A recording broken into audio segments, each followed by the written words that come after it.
রাইসামণি আজকে নাস্তা কি খাইতে চাইছো তুমি? এটা কি বলো তো? এটা কি সিঙ্গারা না সমোসা? সিঙ্গারা এমন কেন?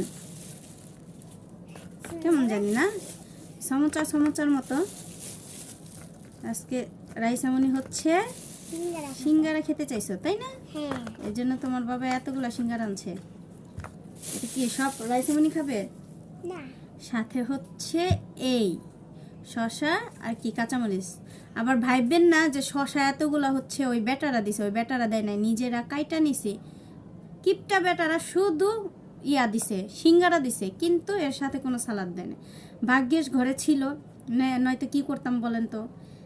যাই হোক, বাচ্চারা যেহেতু সালাদ দিয়ে সিঙ্গারা খেতে চায়, পছন্দ করে, তার জন্য নিজেই সালাদ কাইটা নিলাম। আর এই যে মরিচগুলা দেখতে পাচ্ছেন, এগুলো এত পরিমাণ ঝাল যা বলার বেলে। অবশ্য বাচ্চা